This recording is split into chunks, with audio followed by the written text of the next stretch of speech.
língua de anjos.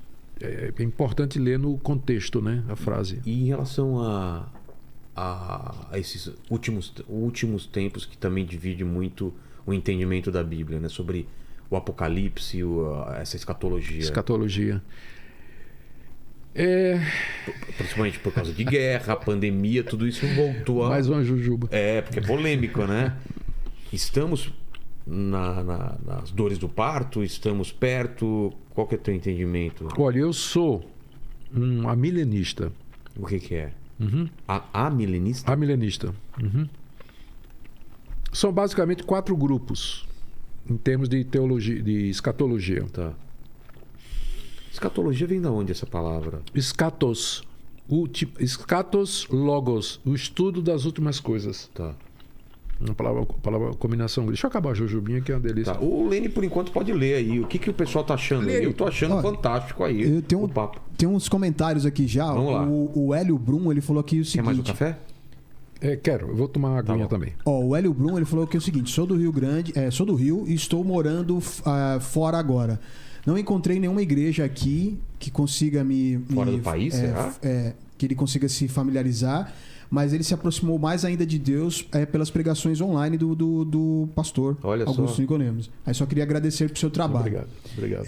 E a Bárbara Pimentel, ela está justamente aqui falando: o senhor pode falar um pouco do anticristo e se o arrebatamento vai ser antes ou depois, se a igreja vai sofrer com os não salvos ou se vamos subir antes.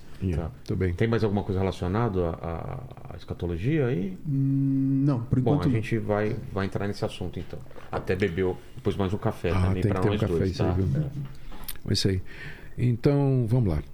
A escatologia, ela sempre foi um assunto muito polêmico, porque ela depende de você interpretar uma série de textos bíblicos que eu acho que intencionalmente são ambíguos. Eles não foram dados com clareza, intencionalmente. Tanto é que desde o início da cristandade você já encontra polêmica entre os pais da igreja a respeito. Assim. A questão fundamental... Dragão, a noiva... Tudo. A questão fundamental é a natureza do milênio, que é o texto que se encontra no final do livro de Apocalipse, onde lá João diz que viu um anjo descer e amarrar o dragão durante a antiga serpente, que é Satanás, durante 1000 anos. E durante esse tempo os crentes reinam com Cristo. Depois dos 1000 anos, Satanás é solto e ele convoca o restante da humanidade para lutar contra Cristo. E Cristo, então, derrota o dragão e os seus aliados no juízo final, na última batalha no Armagedon. Então, é isso que está lá no final do livro do Apocalipse. A questão é, os 1000 anos, eles são literais, considerando a natureza... Lembra aquilo que eu falei de gênero literário? O livro de Apocalipse pede para ser lido como figurado. Como é que começa o livro? João tem uma visão na ilha de Pátimos e ele vê Cristo com a espada saindo da boca, o rosto brilhante como o sol, 7 estrelas numa mão, 7 candeeiros na outra, dragões, bestas, anjos correndo pelo céu, com um livro na mão gritando. Então, o livro pede para ser interpretado. Números, é dito lá que João diz que vê Deus, Cristo e os 7 Espíritos de Deus. Então, 7 aí só pode ser perfeição, né? Que é assim que o número 7 é entendido. Então, se refere ao Espírito Santo na sua plenitude. Entendi. Muito bem. Então, a pergunta é: como é que os 1000 anos devem ser interpretados? Literalmente ou figuradamente, como um longo período.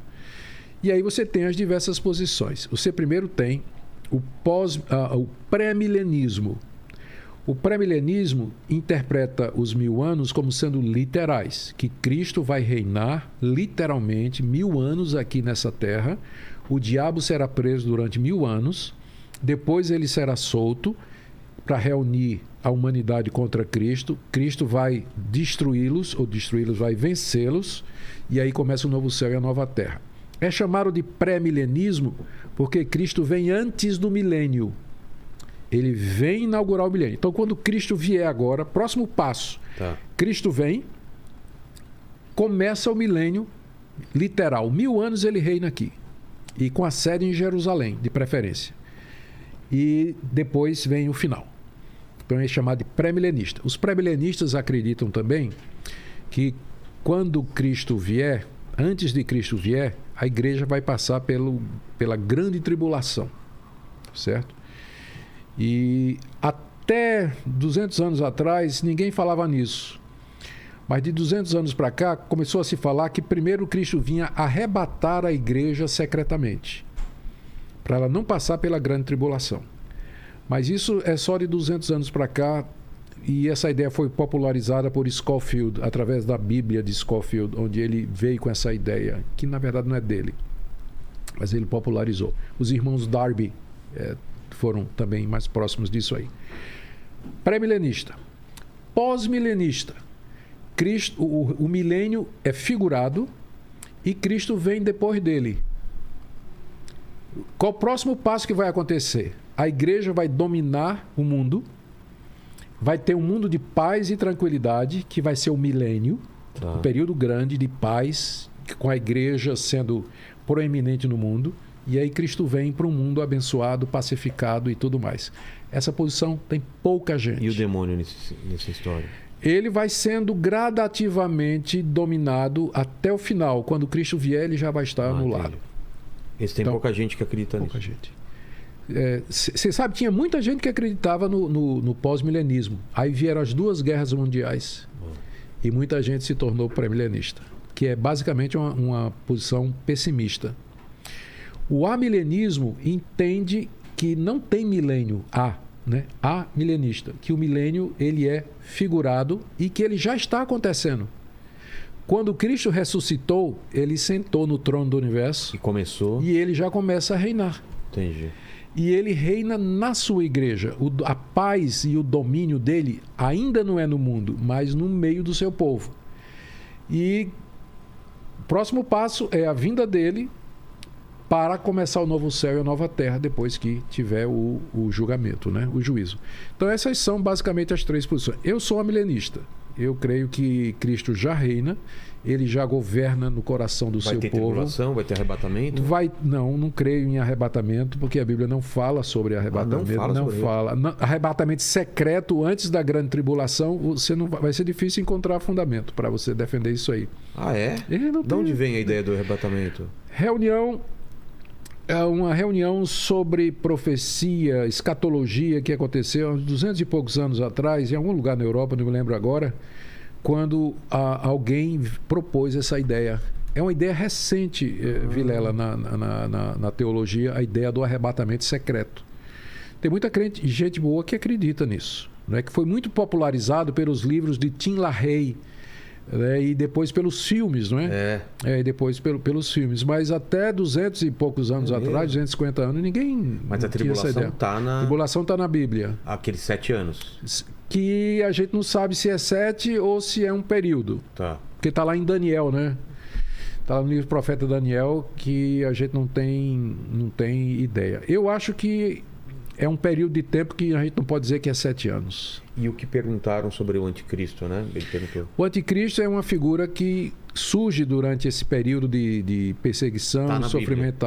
Aparece, é muito citado. Cristo falou dele. O apóstolo João se refere por nome a ele, o anticristo. O apóstolo Paulo fala dele em 2 Tessalonicenses, capítulo 2, o homem da iniquidade. Então, tem muitas... E no livro de Apocalipse, ele é a besta que sai do mar, junto com a besta que sai da terra. Quem é o anticristo? Segundo... Rapaz, tem tanta gente que mereceu esse... Tem Bíblia... gente que fala que ele foi do passado, Tem gente que... Tem.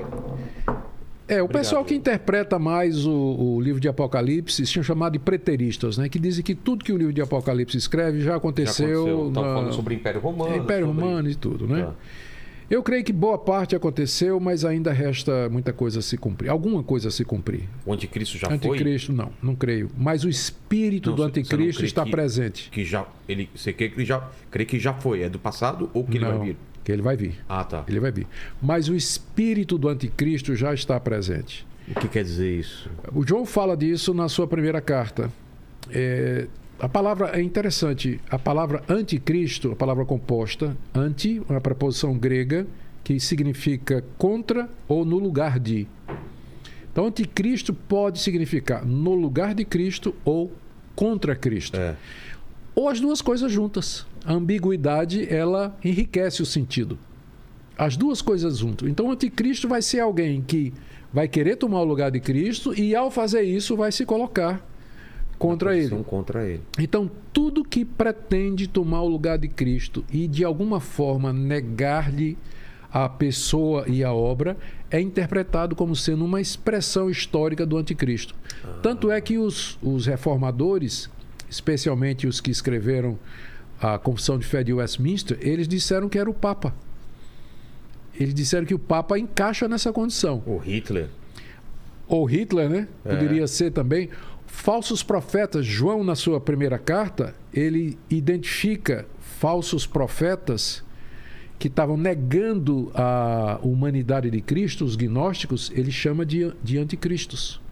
Eles são anticristos. Então, o anticristo pode não ser uma figura, e sim tudo aquilo que nega a Cristo. Alguns estudiosos estão seguindo essa linha que você fala. Alguns estudiosos sérios acham que o anticristo não é uma pessoa, mas é um sistema que se levanta contra Cristo e, ao mesmo tempo, se oferece no lugar de Cristo para resolver todos os problemas da humanidade. Ser a solução de tudo. O número da besta, o 666? 666 na minha interpretação, 7, biblicamente falando, pelo menos assim é o que se diz, não é? 7 é o número de Deus. Perfeito, perfeito. 6 é o número do homem que nunca chega a ser Deus. O anticristo, ele toma o lugar, ele quer ser Deus, ele se assenta, diz lá Paulo, né? Se assenta querendo parecer Deus. É 6, nunca chega a ser Deus, nunca chega a 7. Então é simples. E está lá dizendo, é número de homem. Entendi. 666 é número de homem. Nunca chega a 7. E você vê algumas coisas como sinais dos tempos, do final do tempo, ou a gente não pode taxar como guerra, pandemia? Sim. Veja, quando Cristo falou... Porque no Apocalipse fala, né? Alguma coisa sobre os cavaleiros do Apocalipse. Fala. Os 4. Vamos pegar alguma coisa que é mais literal, que aí fica mais fácil para a gente explicar. No sermão escatológico de Cristo, que está lá em Marcos 13, final de Mateus e no final de Lucas, você vê Jesus dizendo o que é que haveria de acontecer até a vinda dele. Ele fala de guerras, rumores de guerras, ele fala da perseguição dos seus discípulos, ele fala de fomes, ele fala de terremotos, fala de epidemias, de pestes, pandemias. Ele fala de que surgirão falsos profetas falando no nome dele. Então, ele descreve ele dá cerca de 9 ou 10 sinais que, na época dele, era impossível alguém prever. Quando Cristo viveu na época da Pax Romana, mas ele falou de guerras e rumores de guerra. Na época que ele viveu, que ele disse isso, ele estava sozinho, aliás, ele estava no Monte das Oliveiras, perseguido pelos judeus, traído já por Judas, vai ser negado por Pedro, e os 10 discípulos que sobraram fugiram na hora que apertou. Na hora que apertou. Então, como é que ele poderia dizer que um dia o nome dele seria tão conhecido que viriam pessoas no nome dele e que seus discípulos seriam levados diante de reis e de autoridades para defender e tudo? Então, aqueles sinais eles foram dados para mostrar que Jesus é o Filho de Deus, que ele é profeta. Ele conhece o futuro. Então, isso que ele falou a respeito dos sinais se cumpre até o dia de hoje. Desde que ele falou essas palavras, nunca parou de ter guerra, pandemia, peste, doença, perseguições, cristãos sendo perseguidos, falsos profetas. Nunca parou. Sempre teve épocas mais, épocas menos. Esses sinais foram dados não para a gente marcar a data da vinda dele, mas para ter certeza de que ela vai acontecer. Porque se ele acertou nisso, ele também vai acertar quando ele disse: eu vou voltar. E Qual é essa intenção da segunda vinda de Cristo? Aquele plano final. Ele veio e fez o que tinha que ser feito. Fez. E agora ele volta para apagar a luz. Arrematar, né? É? Lembra do que a gente falou no começo da nossa conversa? Que Deus tem um plano? E que esse plano termina num novo paraíso onde o pecado não é mais possível e tudo mais. Ele